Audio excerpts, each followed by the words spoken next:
8:10, muchas gracias por sus comentarios. Mañana, repito, entonces tendremos esa mesa, única ocasión, una sola mesa, un solo miércoles, mañana a las 9, y poco sugerida a invitación de Palacio Nacional. Sí, claro. Digan en una mesa, bueno, la vamos promovida. a tener, y vamos a escuchar con mucho interés, cuidado, respeto lo que digan nuestros tres invitados sobre este tema, pues que se resuelve ya. Arturo Saldívar, ¿cómo estás, Arturo? Muy bien, buenos días. Sí, Ministro, buen día. Porque para efectos, como dicen ustedes los abogados, pues ya prácticamente estamos en agosto, y en agosto quedará resuelto el tema, sí o sí, de cuántos diputados, senadores tendrá cada partido a partir del 1 de septiembre. 1 de septiembre, sí. A más tardar esto quedará resuelto alrededor del 28 de agosto. Tú tienes una posición muy clara, muy definida sobre el tema, le expresaste creo que con claridad la semana pasada, por eso ya no te invitamos a la mesa, digamos, ¿no? Sí, yo ya lo he expresado con mucha claridad. Sí. Además, reitero que esa ha sido la interpretación que el Tribunal Electoral ha sostenido, que los propios Lorenzo Córdoba y Ciro Murayama, cuando eran consejeros, entendían que era la interpretación correcta y pedían una reforma constitucional para cambiar esto. Y de tal suerte que a mí me parece que si el tribunal honra el precedente y el espíritu y la letra de la Constitución, tendrá que dar la mayoría calificada a la coalición de Sigamos Haciendo Historia, con a lo mejor 2 o 3 senadores que faltarán en el Senado de la República. Creo que esas son las reglas con las que se jugó la elección, y desde mi punto de vista son las reglas que habrá que respetar. Hay personas que tienen otra interpretación de esas reformas, de esas leyes, y nosotros cuando nos dicen, bueno, ¿cuál es su posición? Una, la hemos dicho todo el tiempo, pues que discutan, que expongan, eso no hay problema. 11 personas van a votar, los consejeros del INE. Y lo que resuelvan, una de las dos partes en esta contienda, en esta discusión, va a quedar inconforme y seguramente presentará un recurso ante el Tribunal Electoral, y ahí 5 personas van a determinar. Eso es. Yo nada más señalo, para ya poder entrar a otros temas, que desde mi punto de vista la interpretación de quienes ahora hacen una interpretación contraria, esta es una interpretación interesada, no era la que tenían cuando el PRI y el PAN tenían mayoría calificada. Y estas mismas reglas, por cierto, se aplicaron en 2018. Entonces, verdaderamente lo que están pidiendo es cambiar la Constitución, y ni el INE ni los tribunales pueden sustituirse al constituyente. Vamos a ver, ahora que platiquemos, por ejemplo, sobre el tema de la reforma de Biden, lo que pasa cuando los tribunales en el mundo, también en México, han olvidado que también tienen límites y que también son órganos constituidos. Por eso yo creo que los magistrados, las magistradas tendrán que ser consistentes con lo que se ha votado por ese tribunal a lo largo de los años. Pues lo veremos por lo pronto. Hoy Movimiento Ciudadano vuelve a sacar un comunicado, o mejor dicho, saca un comunicado con la misma versión, con la misma versión de los analistas, etcétera. No está de acuerdo en la forma en la que se incrementa la proporcionalidad. Ustedes lo decían hace rato, que alega Movimiento Ciudadano, quiere más curules. Es lógico. A ver, se entiende la mecánica política de los partidos políticos. Lo que no es correcto es quienes se disfrazan de analistas independientes y neutrales cuando no lo son. Se vale defender una postura. Lo que no se vale es defender una postura académica, entre comillas, cuando se está defendiendo una postura política. Entonces, los partidos políticos es totalmente lógico que estén defendiendo esa postura, esa interpretación, es la que conviene a sus intereses y es normal en democracia. Pero tú dirías, por ejemplo, José Woldenberg, Lorenzo Córdoba. Por supuesto. Traen una posición interesada, no académica, no por objetiva. Supuesto. A ver, los vimos en la campaña. Deshonestidad intelectual, sí, según tú. Por supuesto. Lo vimos en la campaña. ¿De qué lado estuvieron todos esos académicos y comentócratas? No estuvieron en la marea rosa, no estuvieron impulsando Xochitl. Un discurso. Sí, ¿no? claro. Woldenberg dio discurso, sí. Lorenzo Córdoba dio discurso, Cosío dio discurso, todos ellos dieron discurso y estuvieron en la marea rosa. Están del lado de la oposición, perdieron la elección y ahora están tratando de sacar jugo de una apabullante derrota que tuvieron y ver si logran revertir en la mesa lo que perdieron en las urnas. La Constitución es muy clara. Ellos, los que acabo de mencionar, Masahiro Murayama, no pueden alegar ignorancia. Conocen perfectamente las reglas electorales y conocen la Constitución. Sí, yo creo que no hay honestidad intelectual. Están defendiendo una postura política claramente. Y no se atreven a decirlo, como no se atreven a decirlo cuando la Marea Rosa era ciudadana y que a la mera resultó que era más bien prianista, como al final quedó demostrado. Es muy duro eso que acabas de decir. Pues sí, sí es muy duro, pero es la verdad y es ver los antecedentes. Porque mencionas a Waldenberg, sí, a Lorenzo sí, Córdoba, a sí, Ciro Murayama, que por cierto Cosillo, lo invitamos desde hace semanas, creo que va a estar con nosotros la próxima semana porque estaba fuera de México.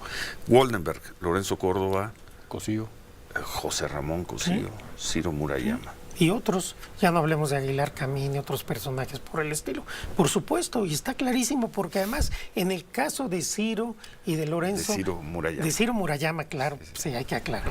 De Ciro Murayama y Lorenzo, ellos en el INE claramente dijeron que para cambiar la sobrerepresentación como está en la Constitución se requería reforma constitucional y que ellos respetaban la Constitución y aplicaron la regla en 2018 y ahora dicen que la Constitución dice otra cosa.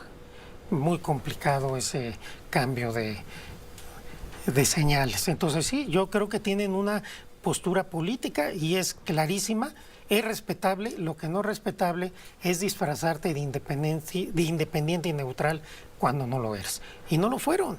Vean todo lo que han escrito ellos a lo largo del último año. Totalmente en contra del gobierno, totalmente en contra de quien era la candidata. Podrán decir de ti lo mismo. A ver, en este momento tu interpretación ya es interesada porque formas parte de un movimiento político. Yo en este momento formo parte de un movimiento político y formo parte de un equipo, por supuesto. Mi interpretación coincide con lo que ha tenido el Tribunal Electoral a través del tiempo, pero yo no estoy cambiando una interpretación que tenía antes porque ahora estamos en otro momento político y tampoco me estoy disfrazando de que vengo y me siento en esta mesa con neutralidad política, que obviamente no la tengo. Trato de tener honestidad intelectual, porque se puede ser honesto intelectualmente aunque se tenga una postura política o sea uno parte de un grupo político. Lo que reitero, a mí me parece muy mal y lo hace con mucha frecuencia la Academia Mexicana, es presentarse como neutrales cuando están defendiendo posturas políticas.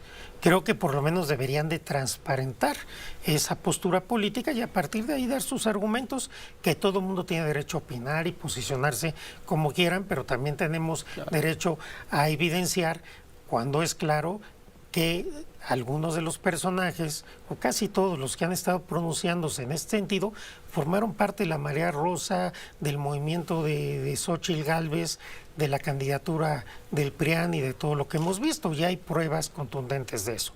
Entonces, no hay neutralidad política y para mí sí hay interpretaciones interesadas con intencionalidad política. Bueno, y a fin de cuentas eso es solo una discusión, ¿eh? Repito, ¿creemos en las instituciones o no creemos en las instituciones? El asunto lo va a resolver el INE y en su caso lo va a validar o invalidar el Tribunal Electoral. Que opinen y que opines tú y todos, pero que opinen lo que el INE lo no quieran. se toca, el tribunal no se toca, salvo cuando les toca perder en el INE o en el tribunal. Sí, pero también del otro lado están diciendo que Aguilar Camín presiona a los consejeros del INE. Bueno, nada más léelo. Pues sí, bueno, pues eso es clarísimo. Sí, está y Aguilar Camín no es institución, es un intelectual. Pero bueno, si un consejero del INE se deja... se subordina por una columna o por un artículo de opinión, pues triste. Es que creo que son dos cosas distintas. A ver, tenemos que ir a pausa. Y otra cosa es que cedan a la presión. Pero, sí, claro. Sí, son dos cosas distintas. Vamos a pausa, 8:20, volvemos. Algunas propuestas por lo pronto.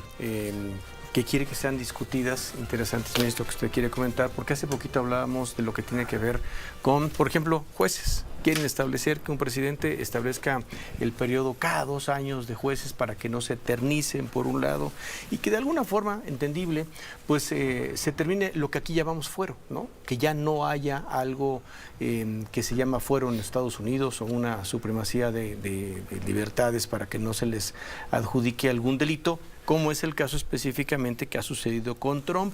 Por lo menos 2 de las 3 propuestas que hizo ayer en un artículo del Washington Post el presidente Biden. Sí, Manuel, antes de analizar la propuesta del presidente Biden, me parece que sería oportuno, porque es importante también para lo que estamos viviendo en México, hacer una breve referencia de lo que está pasando en la justicia constitucional en el mundo, que ya había dicho varias veces aquí que está en crisis. Cuando nace la justicia constitucional, es decir, la facultad para que los jueces, cierto tipo de jueces, puedan controlar la constitucionalidad de las leyes en el siglo XIX en Estados Unidos y que se expande en la primera parte del siglo XX en toda la Europa continental, siempre surgió un conflicto sobre cuál era la legitimidad de esa función para que ciertos jueces que no son electos popularmente pudieran invalidar leyes del órgano más representativo del pueblo, como son los parlamentos, los congresos. Y este debate, que tiene más de un siglo, se había visto siempre por parte de los tribunales con mucho cuidado. Los tribunales constitucionales, las Supremas Cortes, los jueces que tienen esta atribución, habían ejercido lo que la doctrina denomina una autocontención o autolimitación. Es decir, un tribunal solamente puede invalidar una ley del Congreso o del Parlamento cuando es un caso claramente de inconstitucionalidad, y hay muchas técnicas que utilizan o habían utilizado los tribunales para evitar la invalidez de las leyes, salvo en casos extremos. Una de ellas es lo que se conoce como interpretación conforme, es decir, cuando hay varios contenidos o varias interpretaciones jurídicamente válidas de un precepto, el tribunal tiene que preferir aquella que salva la constitucionalidad de la ley. Con el tiempo, y fundamentalmente en el siglo XXI, esto se fue olvidando por los tribunales. Y entonces los tribunales empezaron a excederse en sus atribuciones, a ejercer un control mucho más fuerte sobre los órganos políticos del Estado, a tomarse como propio autorreferente ellos mismos y a olvidar la legitimidad con la gente, con el pueblo. Y aquí empezó a haber esta distorsión, porque los jueces constitucionales también tienen límites y cuando interpretan la Constitución tienen que hacerlo con mucho cuidado. No ha sucedido así, por eso en muchos lugares hay crisis. Un juez constitucional va, decía un antiguo juez de Sudáfrica, va en un desfiladero. Por un lado tiene los derechos de las minorías, los derechos que tiene que estar defendiendo, y por el otro lado tiene las mayorías electas popularmente. Y él tiene que ir a la mitad del desfiladero sin inclinarse a un lado o a otro de manera definitiva. En México vimos el ejemplo de que recientemente la Corte, el Poder Judicial, toma partido por la oposición, deciden tener un enfrentamiento con el presidente, con la mayoría, y viene como reacción la posibilidad de una reforma judicial. Y en Estados Unidos pasa lo mismo, y en otros países del mundo. Pero eso es para ti, ya que estás de académico, la génesis del proyecto de reforma constitucional. Esa es la génesis. Los desplantes de Norma Piña. No son desplantes, no me estoy hablando de desplantes, me estoy hablando de decisiones. Cuando, por ejemplo, lo he dicho aquí, la Corte hasta 2019 había sido deferente con el Poder Legislativo en cuanto a su procedimiento. Es decir, solo se invalidaban las leyes por vicio al procedimiento. La Corte que tú presidías. Antes de que tú presidieras, 2019. Solo cuando había casos verdaderamente graves. Sí. No todo vicio del procedimiento invalidaba leyes. A partir de que llega el presidente López Obrador, la Corte da un giro. Y hoy prácticamente cualquier ley se invalida por vicios que no son graves. Entonces, este control exagerado va terminando la legitimidad de la Corte. ¿Por qué? Porque está invalidando todas las propuestas de un movimiento que tuvo 30 millones en las urnas. Por el otro lado, lo dije también ya aquí en alguna ocasión, las suspensiones en materia de controversias y acciones contra leyes, a pesar de que hay texto en la ley, la Corte nunca había suspendido una ley en controversia o acción hasta que llega López Obrador, y la primera ley que suspenden es la de remuneraciones de los servidores públicos, una ley que además se podía aplicar también al Poder Judicial. Por primera vez en la historia, la Corte con 2 votos, lo comentamos también aquí, invalidó una ley. Entonces, no son los desplantes que son desafortunados sin duda, son las decisiones que denotan un enfrentamiento y una carencia de límites que la propia Corte se entiende a sí misma suprema, soberana, sin ningún límite, y decide como si fueran constituyente por encima de lo que marca la Constitución, o interpretando la Constitución de manera totalmente arbitraria. Esto sucede en México y claro, provoca entonces la necesidad de una reforma. Ya ha sucedido en otros países. ¿Qué pasa en Estados Unidos? Perdón, nada más, esa Corte va a desaparecer. Sí. Bueno, si se aprueba la reforma, las ministras, ministros podrán presentarse a... Así se van a poder presentar. Se pueden presentar. O sea, Norma Piña puede, si quiere, será candidata. Si así lo deciden, cualquier ministro. No quedan inhabilitados. No. Los ministros actuales, no. Cualquiera que haya sido ministro, ya obviamente no podríamos participar. Sí, no, y cualquiera de los que salga ya no podrían participar, pero los actuales todos los ministros, sin excepción. Todos los ministros, todos los jueces y todos los magistrados. Automáticamente se pueden postular, salvo que ellos decidan no hacerlo o se postulen a otro cargo. Y esto es importante, no se trata de... Y si ganan, ¿se les tomarían en cuenta los años que ya desempeñaron? Fíjate que a raíz de lo que me preguntaste la semana pasada, no recuerdo quién. Se está reflexionando y lo más probable es que la reelección sea para completar el periodo. Porque realmente a raíz de lo que tú me planteaste empezamos a hacer cuentas y sí, serían muchísimos años los que podrían eventualmente quedarse. Sí. Y parece, hasta donde tengo entendido, que se está reflexionando en el Congreso sobre que la reelección sea, o la elección después del nombramiento sea, solo para cumplir el periodo. Si te faltan 3 años, sería 3 solo años o 9. O 9, los que sean. Oye, ¿y jueces? Jueces se pueden postular para un periodo de 9 años y a los 9 años se pueden reelegir. Los jueces se independientemente del tiempo que lleven como jueces. Sí. Ahí no, es juego nuevo. Ahí es juego nuevo, sí. Bueno. Se pueden presentar a la elección y si son electos a los 9 años pueden presentarse a la reelección. Te vemos muy entusiasmado ya con el nuevo proyecto. Pues sí. Del cual hace 6 meses tenías dudas, al menos en esta mesa. Sí, y a ver, yo no he negado nunca que en un principio, siempre dije que los ministros tenía muchas reservas con jueces magistrados. Ya que se toma una decisión, lo que se está tratando es de que se procese de la mejor manera esta decisión y que tengamos una mejor justicia y un mejor poder judicial a partir de que se actualice esta reforma. Bueno, a ver, vamos a pausa y regresamos con Biden. Con Biden y con otros temas. Nada del Mayo Zambada. Está empezando. Bueno, y le damos una pasada al tema del Mayo Zambada, a ver si hoy presidencia. Ya hay una versión adicional, ¿no? Algo más aterrizada. 5 días después. 8:35, vamos a pausa. Y regresamos, estamos por la mañana. Escríbanos en nuestra cuenta de Twitter, o nuestra cuenta de X, @Ciro Gómez L, Facebook, Instagram, Ciro Gómez Leiva, por YouTube, Ciro Gómez Leiva Oficial, por X y TikTok, @Radio_Fórmula, por Facebook, Radio Fórmula, Instagram y Radio Fórmula MX, nuestro canal de Grupo Fórmula en YouTube, radioformula.com.mx, nuestro sitio para que nos visite, y también si nos quiere llamar 55 52 79 22 91. Pausa, volvemos.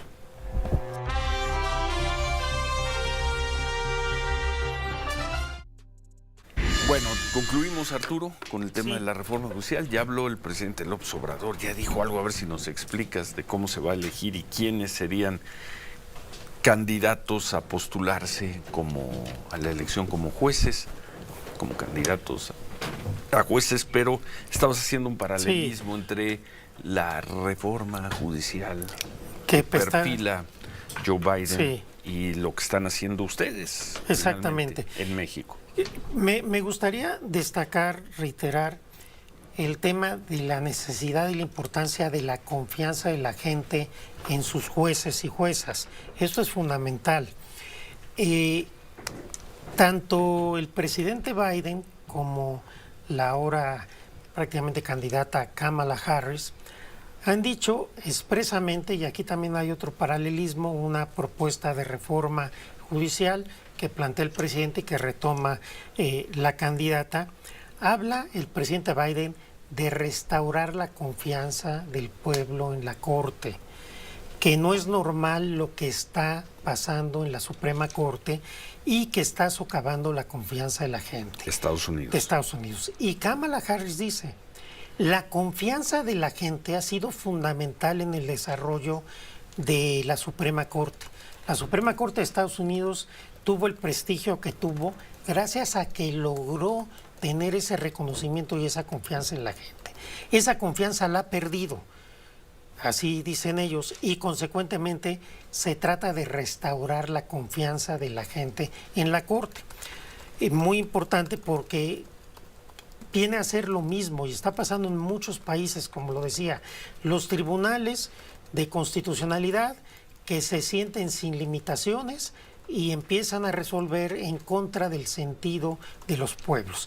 Estados Unidos, básicamente, ¿qué decisiones son las que provocan esto? Primero, la reversión en los derechos sexuales y reproductivos de las mujeres. Más de 50 años se echaron para atrás y esto lesionó a todas las mujeres de Estados Unidos y hay una desaprobación de esta decisión de la mayoría del pueblo de Estados Unidos. Y siguen siendo, yo veo encuestas muy cerradas en ese tema, las nacionales que han sacado en el tema del aborto.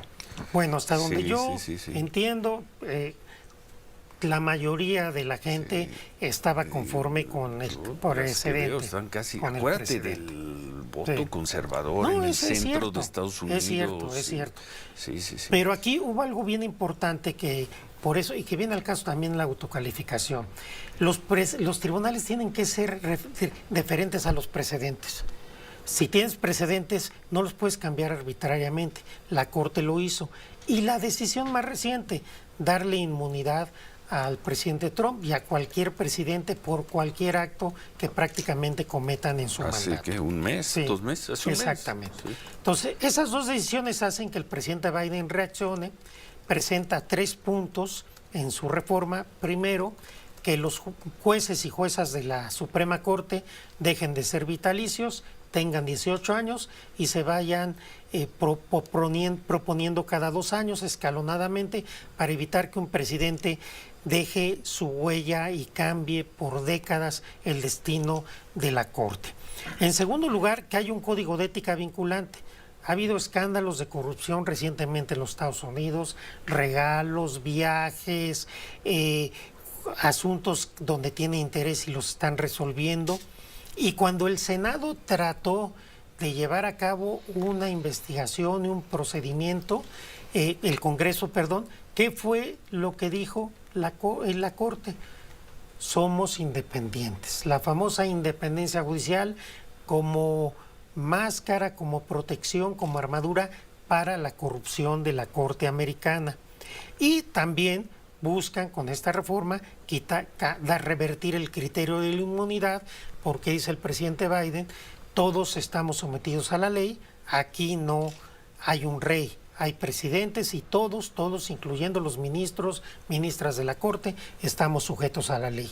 Entonces el paralelismo es, primero, una Corte que también está perdiendo la confianza de una parte importante del pueblo, que está decidiendo arbitrariamente en contra de precedentes y sin que sus interpretaciones tengan fundamento, que está autorregulándose con escándalos de corrupción y que el presidente Biden sabe que en este momento no tiene la mayoría para pasar la reforma, como tampoco la tenía el presidente López Obrador el 5 de febrero, pero el Poder Judicial va a estar en las urnas.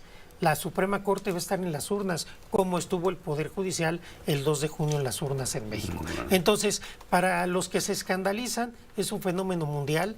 Los tribunales no están entendiendo su papel.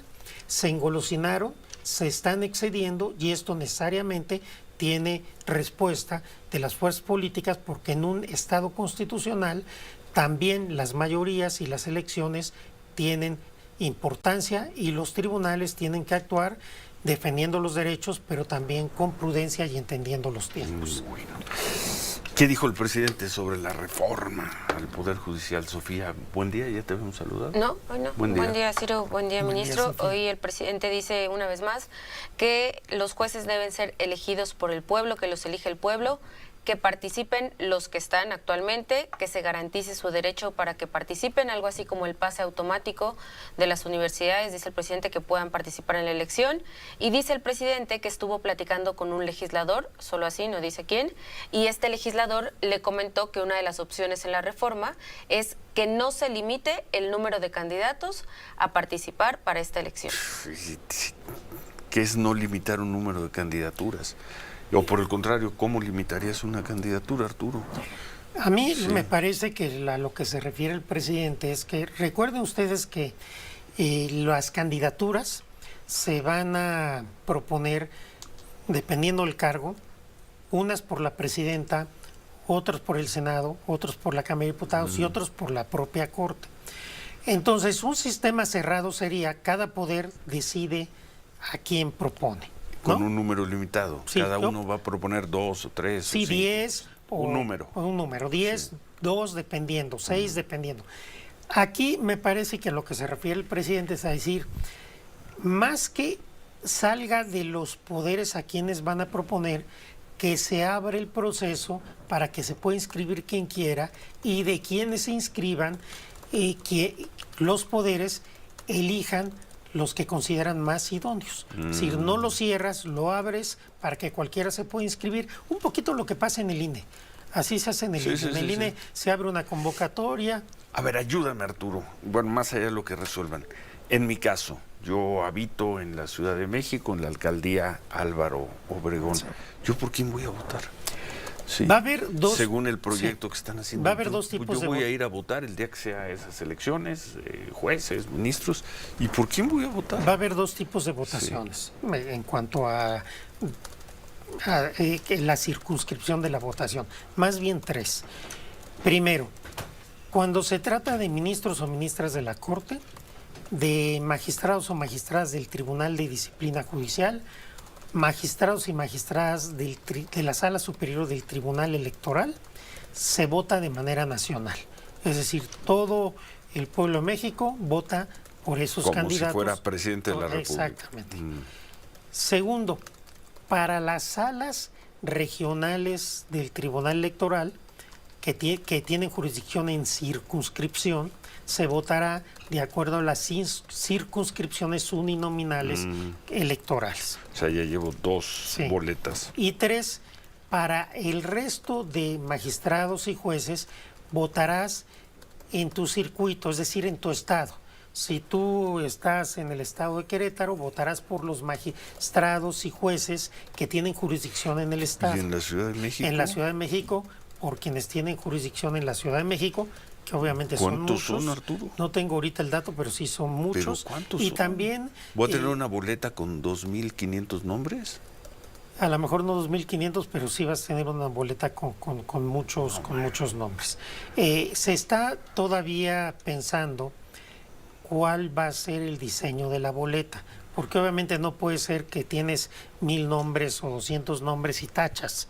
Entonces es probable, una de las planteamientos que se han socializado en los foros y en algunas de las reuniones de legisladores es que quizás quien vote ponga los nombres, un número limitado de candidatos y de candidatas para ser magistrados, para ser jueces, para ser ministros. ¡Híjoles! Pues suerte en el diseño de eso, ¿eh? Tú estás participando en ese diseño. Sí, va a ser complicado, pero yo creo que va a salir bien y que vamos a encontrar un sistema que resuelva satisfactoriamente la problemática y sobre todo que legitime el proceso ante la gente, ante el pueblo, que es lo más importante. ¿Y cómo vas a ver yo quién es un buen juez o quién no fue un buen juez? ¿Y cómo me voy a informar? Estoy hablando de personas que nos dedicamos a la información. Hasta ahorita la iniciativa lo que prevé son campañas de 2 meses, Pues sí, y el uso va a de ganar medios, el mejor candidato, el más simpático, el uso de el medios, que le meta más dinero a su no le pueden campaña. meter, no le pueden meter dinero ni público ni privado. O sea, no va a haber paredes con nombres de jueces. No puede haber Y financiamiento entonces, público ni ¿yo cómo a ver, voy a saber por quién sí, votar? ¿Cómo se va a hacer? ¿Cómo se va a hacer? De acuerdo a la iniciativa puede tener ajustes. Primero, utilizando los medios, los tiempos oficiales de radio y televisión. Segundo, los candidatos sin pautar pueden usar sus propias redes sociales. Lo que no pueden es pautar, no pueden meter financiamiento. Y por supuesto, entiendo que estará libre que puedan acudir a entrevistas, a programas, pues para que no va la a ganar gente el vaya mejor juez, va a ganar el más hábil, el que traiga el mejor equipo de relaciones públicas, de comunicación, el que tenga más cuates en los medios. Pero bueno, dejémosla ahí porque se nos acaba el tiempo. Sí. Me quedo con esa duda, Te voy a seguir haciendo esa pregunta. ¿Y yo por quién voy a votar? ¿Yo por quién voy a votar? Cuando ya tengamos Primero, ¿cómo voy a votar y por quién voy a votar? Cuando ya tengamos claro esto, que el dictamen ya se va a empezar a elaborar el próximo mes y en unos días, con todo gusto Bueno. lo platicamos cuando ya esté el dictamen y discutimos Te las adelanto mis alternativas. preguntas con Sí. varias semanas de anticipación. Muchas Gracias, gracias. gracias siempre Gracias, Ciro. Arturo Saldívar. Gracias. Ya habló el presidente del Mayo Zambada. Ya, Bueno, para decir ahora ¿qué tema, Arturo? Ya no nos dio tiempo, pero nos dará la próxima semana. Gracias, Gracias, Arturo gracias, Ciro. Saldívar.